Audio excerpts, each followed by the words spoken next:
There we go. Okay, we're still going. You're on now. Okay. All right. Thanks. Thanks so much, Mike. And thanks everyone for joining us. Here's Madeline. She's just waving, Hi. but she won't be with me here too No. long. Good to see you all. All right. So I'd like to go ahead and talk a little bit about the good news of vegan living and really how, if we're going to have a positive future, it's going to be a vegan future, because our violence towards animals always boomerangs back toward us, and it's completely unnecessary. That's really the good news, is that there's no reason for us to be eating animal-based foods. The underlying good news behind everything, really, at the core of our society, is that we human beings are not dependent on animals to get nutrition. We can get all the nutrients that we require to thrive and to celebrate our lives on this beautiful earth directly from plants. And plants provide all the amino acids that make up all the proteins that we need. Plants provide all the carbohydrates that we use for energy. There are no carbohydrates actually in animal-based foods, and carbohydrates are the main fuel that we run on. So plants provide fiber. There's no fiber in animal-based foods. It's the most important nutrient probably of all, is fiber. If we don't have fiber, we will get sick and die very quickly. So fiber, carbohydrates, proteins, all the minerals and all the lipids, essential fatty acids, all the vitamins, everything that we need comes from plants. So there's no reason actually to eat animals, because animals get their nutrients from plants also. So if we abuse animals and imprison them and kill them, we're not only causing a lot of unnecessary violence, we are bringing that violence into our bodies, and not just the violence, but also the toxic residues that come from all the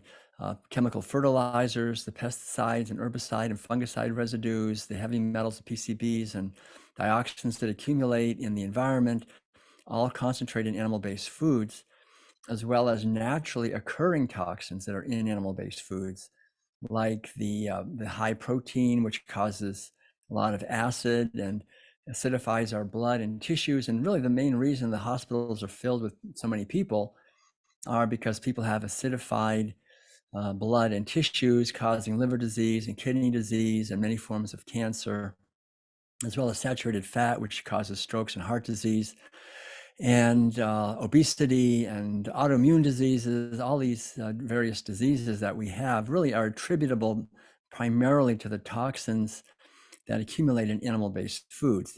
The outer toxins, like from the environment, and also the inner toxins, like the IGF-1 growth hormone, which is in milk, which is probably one of the most dangerous and damaging substances that we could possibly ingest, because it's like throwing gasoline on a fire in terms of cancer, because we always have a few little cancers here and there in our body, and it's not any problem because our immune system can take care of it. But when our body is being stressed by toxins in the food and in the environment and the IGF-1 growth hormone in dairy products, then we have, of course, a cancer epidemic.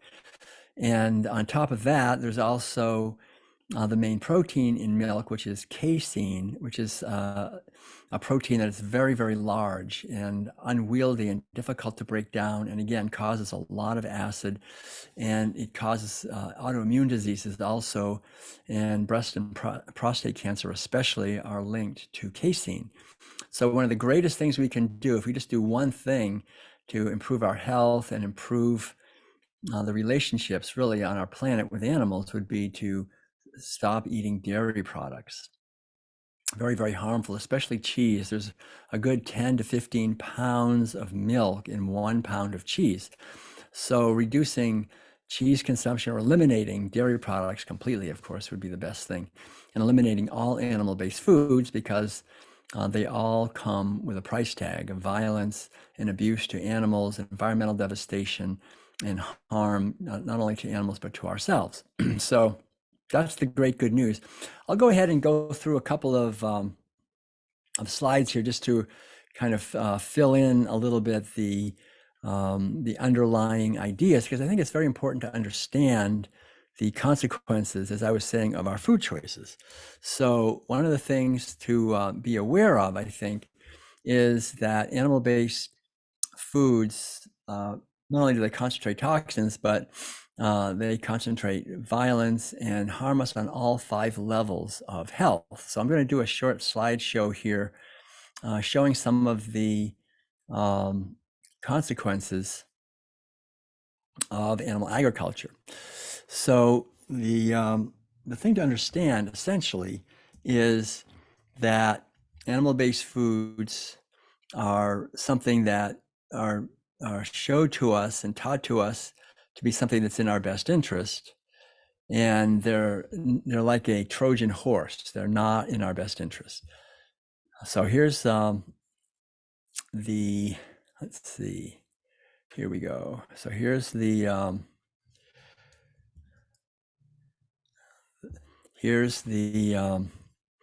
slideshow I like to share. And let's see here, I'll just get that started. So this is the book that I wrote called The World Peace Diet. And the basic idea is that when we understand our food, we can actually create the foundation for peace on this planet: peace, justice, freedom, and harmony, and sustainability, and radiant health. And the animals of the earth are waiting for us to understand this. We have 5 different dimensions of health. It's important to understand this, I think. And all 5 of these are interconnected. So when we look deeply at our society, we can see that these 5 dimensions of health, which are all interconnected, make up our health. And so we can't be physically healthy if the environment is polluted, if the soil is eroded, if the water is toxic, and so forth. It doesn't do a lot of good to be healthy if our society is unhealthy. And if we have psychological problems, if we have emotional and cognitive problems, and then the spiritual dimension of health is very important. That's when we're looking at how we live our life's purpose, and understanding that what we are is not merely a physical body that was born and will die, but what we are actually is the eternal consciousness that makes this physical body possible. So the main thing to understand is that animal agriculture harms and erodes all 5 of these. It's constantly destroying the environment, our society, our physical health, our psychological health, and our spiritual health. And the World Peace Diet goes into this in depth. It's a good 12 to 13 hour discussion that I have there. It's an audio book. So in the short amount of time we have here, I can just give a couple of the main points, but the main idea is that environmentally, the problem is that animal agriculture is enormously wasteful of resources. Even according to the most conservative academic studies, we are wasting at least 4 times the amount of land that we could be using for wildlife habitat. We're destroying wildlife habitat, destroying rainforests, destroying forests and prairies and grasslands in order to plant vast genetically engineered monocropped fields of corn and soy and alfalfa and other feed grains to feed to imprisoned cows and pigs and chickens and turkeys, ducks, geese, and fish. And so this is the most devastating thing we're doing to the earth: cutting down rainforest, overfishing the oceans to feed all these animals, and spewing huge amounts of toxins into the environment that end up in us and end up in the bodies of animals. So we're in the largest mass extinction of species in 65 million years. It's completely unnecessary. It's linked directly to animal agriculture and the destruction of habitat, which is also destroying wildlife and indigenous people habitat around the world. So the greatest gift we can give to our earth is to move to a plant-based way of eating, and to do that with joy and gusto, and to do it as quickly as possible if we haven't already done that. The second aspect of health is cultural health, and that's also critically important because, again, animal agriculture destroys our cultural health because it's so wasteful, and we have almost 1 billion human beings on this earth are starving, going hungry, chronically malnourished, because most of the grain that we're growing that could feed these people is being fed instead to cows and pigs and chickens. And this is done by people who live in more industrialized nations. It's easy for us to raise the price of grain on the world market to feed to our imprisoned animals, while people who have less industrialized economies and don't have so much spending power, they can't afford the grain and they starve. So if we care about other human beings, if we care about animals, if we care about indigenous people, if we care about wildlife, we are called to move to a plant-based way of eating and living.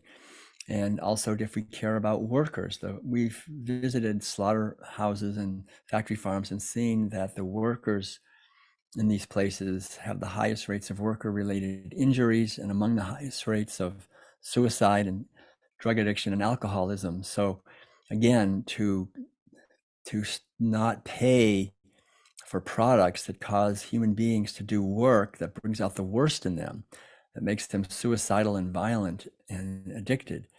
There's something I refer to in the World Peace Diet called the boomerang effect, which is whatever we do to others comes back to us. So if we want to be healthy and happy, we shouldn't sow seeds of misery, violence, terror, fear, and pain for other human beings and for animals and for future generations. So this is basic understanding. It's not complicated, but we are completely ignored in our society, this basic wisdom. And then looking at our physical health, again, I just talked about that, but again, it's so important to understand that all the nutrients we need come from plants. They don't come from animals. We don't need to imprison animals and kill them to get plenty of protein. I've been a vegan now since 1980.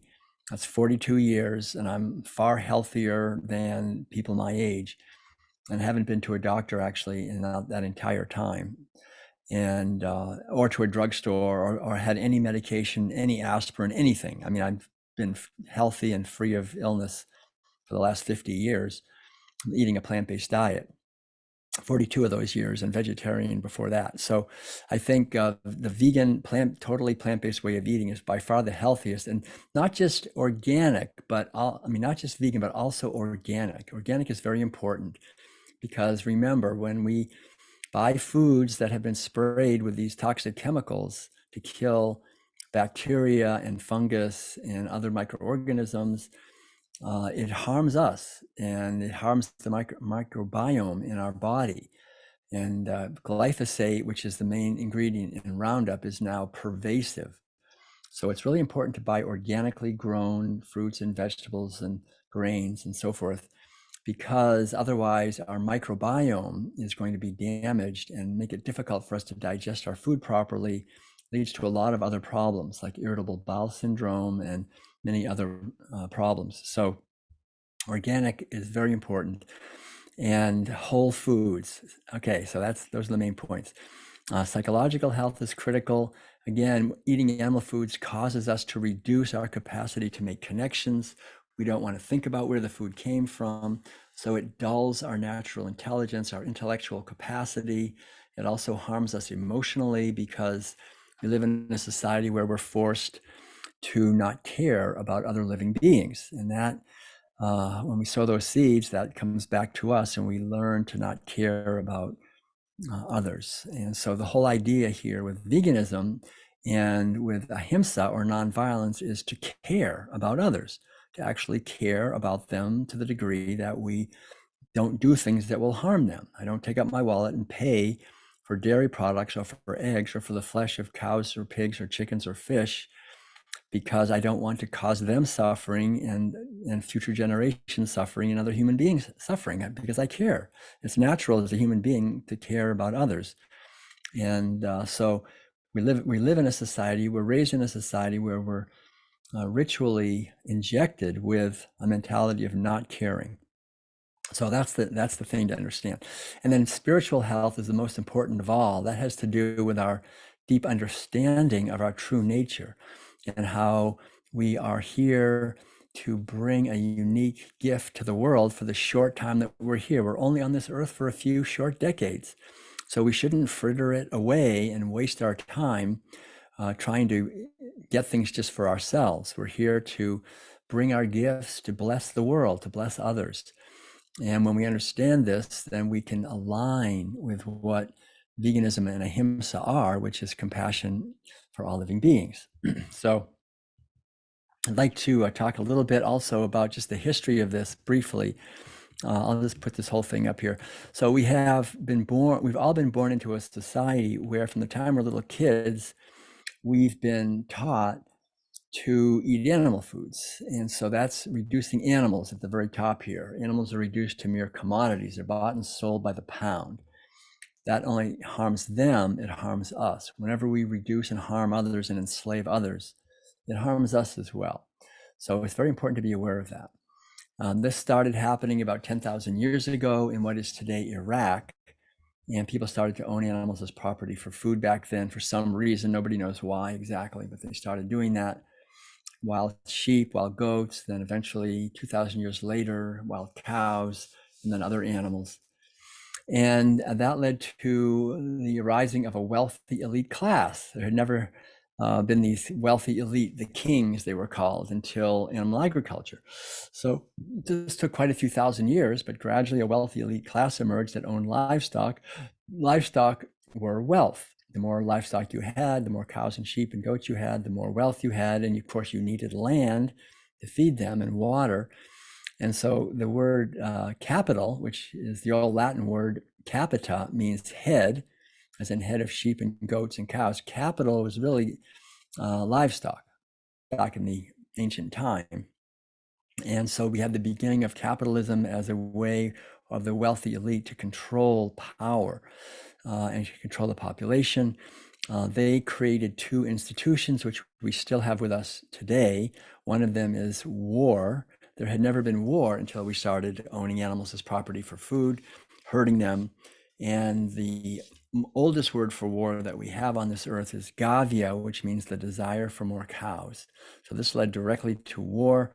Whoever lost the war, the whole point of the war was to get capital, to steal basically the capital, the livestock of another wealthy elite, another king. And so if the king lost the war, all of his capital became the property of the winner of the war. And the people also very often became the property of the victors. And so this is one of the most important things to understand. Whatever we've done to animals, we've eventually done to each other. And so it's a small step from owning animals as property to owning human beings as property. And so we had the beginning of slavery and trafficking of human beings, just like we traffic animals and we have slavery of animals. And we have more slavery and trafficking today than ever in history of the world. So this is because we have more animals enslaved than ever in the history of the world. And it's very important for us to turn this around and stop enslaving animals. It also led to the domination of the sacred feminine dimension of life, the domination of women, because animals were basically seen as mere breeders, especially the female animals. And animal agriculture is primarily about the domination of female animals and stealing of their babies and impregnating them against their will to get more babies. And so this violence against the offspring and against the feminine dimension of life led eventually to the kind of patriarchal society that emerged in the Eastern Mediterranean region 10,000 years ago. And that also led to the role model of boys growing up to be hard and tough and disconnected from their natural compassion. So all these things work together. This is a system that created a very violent, warlike, patriarchal society in the Eastern Mediterranean region many thousands of years ago, which then spread into the central Mediterranean region and spread from there into Central Asia and into Europe, and then eventually spread, of course, from Europe to North and South America and to the entire world. And it's still spreading right this minute through the large corporations and financial institutions and governmental agencies of the global elite. And through basically McDonald's and Kentucky Fried Chicken and Burger King and the IMF and the World Bank and the the big companies like Cargill and Monsanto and Bayer, the IMF, all the United Nations, all these large organizations are spreading this basic way of living and the domination of animals and of nature. So we're born into this. So we just think it's natural, but it's not natural. We can see it now, I think, clearly that it's leading to the devastation of our entire world. And the good news, of course, is that we can change this. We can actually create a world of peace and harmony and freedom. And the way we do that is through vegan living, which is based on ahimsa, the old Sanskrit word that means non-harmfulness or loving kindness. And this, if you can read this is a foundation of local, organic, whole food, plant-based foods. That's what the LOWFPB there means, that we eat locally as much as possible, organic, as I mentioned earlier, whole foods. So don't eat foods that are processed. Processed foods are toxic. They have preservatives and artificial flavors and all this stuff that are harmful and toxic. So, and plant-based is the most important.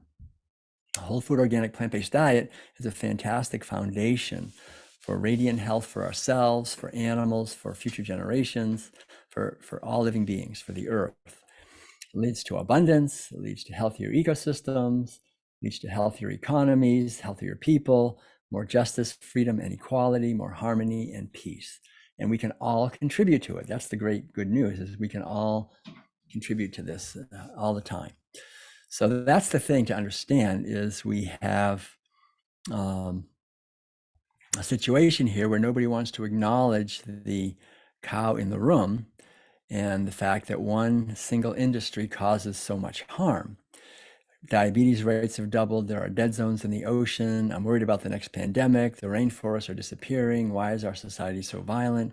Global warming is unstoppable. My doctor says I need an angioplasty. 800 million people are starving. California is running out of water. And these are the kinds of things we're hearing. And we can see that it's all tracked back to animal agriculture. So these are the things that I think it's important to understand. And when we understand that, then we can begin to become part of the solution to the problem. So I want to thank all of you for just being open to these ideas and to putting them into practice. All these animals that you see right now, these are paintings by my wonderful wife, Madeline. I always say the smartest thing I ever did besides going vegan is marrying Madeline, because she's also a longtime vegan. And our mission really is to just spread this message of love and compassion and sustainability and freedom and health to the world, the honoring of individual beings, the honoring of the sovereignty of individual beings. There's nothing more important, I think, than to really understand this and to work for that. Because we see that these beings are beings, they're not just objects that were born to be killed unnecessarily and abused and tortured, which is what happens. So as we understand this, we can begin to see these beings as they truly are. And so cows and chickens are so beautiful. We can see the kind of food that naturally we're drawn to, we're attracted to this. These are beautiful fruits and vegetables and grains and potatoes and so forth that provide all the nutrients that we need to be healthy. It's fantastic. We can grow these in gardens and orchards and fields and in harmony with nature. There's nothing stopping us. That's the beautiful thing. We don't look at this being and start salivating, right? We see a being who loves her life and wants to celebrate her life, and we don't want to steal that from her and cause her misery and suffering and violence. So that's the thing to understand, is that we've all been, in a sense, programmed by a toxic program to see animals as objects. So, this is the main idea, to just realize that these beings are beings and they're celebrating their lives in nature, and they did for millions of years. And we came along and have been indoctrinated into seeing them as food And this is causing massive suffering on our earth. But when we begin to see the beauty of animals and honor that, we'll see our own beauty and honor our own beauty, and we will no longer be harming these animals. So that's my the main message I wanted to share with you. The animals are hoping that we will protect the earth. We are hoping that we will protect the earth. Our children and our children's children are hoping that we will do that as well. So thank you very much, everyone, for your kind attention. I know that my time, well, let's see. I don't know. Is this true? It says I have 8 minutes left. So if I have 8 minutes left, that's great. I can talk for 8 minutes, but it's just about a quarter of. So I'll talk a couple more minutes, and then I guess if there are any Dr. Tuttle, questions or anything anybody has, I'm happy to answer them. This is a Yes, sir. huge, it's a huge subject. And the thing is, I think the main thing really is to know that each one of us makes a huge difference. Each one of us has a gift to give to the world in terms of our the way we live and our relationships that we have with other human beings and with animals and nature. So we're always relating. It's very important to understand that we're always in relationship. And if I go to a store and I take out my wallet and pay for animal-based foods, I pay for burgers or cheese or eggs, I'm in a relationship with a cow and a pig and a chicken, which is very toxic and violent and harmful and abusive. And they have no rights, and I'm destroying them unnecessarily and abusing them and killing them and torturing them. So we should do the best we can to have relationships with other living beings that are based on mutual respect and kindness and compassion and honoring and respecting others, and a mentality of really of inclusiveness. And we're not taught to do that. We're taught the opposite of that. We're taught that might makes right, and we can dominate other living beings. So this is really the main wound that we all suffer by being born in this society, is the wound of might makes right and disconnecting from our natural compassion and kindness through eating animal-based foods 3 times a day. If we're doing that 3 times a day, we're basically numbing and dumbing down our natural capacities for intelligence and for making connections. My PhD research at the University of California at Berkeley focused on educating intuition, which is inner wisdom, and on the foundation of intelligence, which is really the capacity to make connections. And so if you have a ritual, which is what we have in our society, a ritual where every single day, 2 or 3 times a day, we're eating the flesh and secretions of horribly abused animals, we have a ritual in which everyone in our society is having their basic intelligence reduced.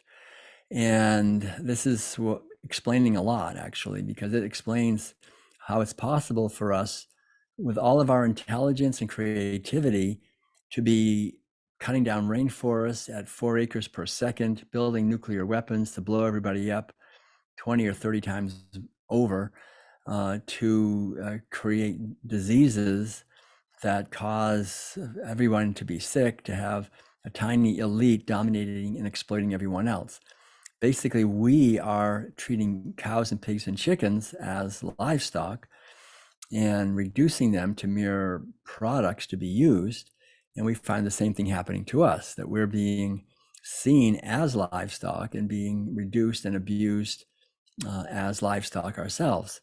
So for us to actually be able to be worthy of being free and living in a society based on equality and justice, we are called, it is required that we treat other living beings who have interests that are to them as important to them as our interests are to us, that we treat them with respect and kindness and let them live their lives and let them have their families and their social relationships. If we don't allow that, then what right do we have to expect that our rights will be honored?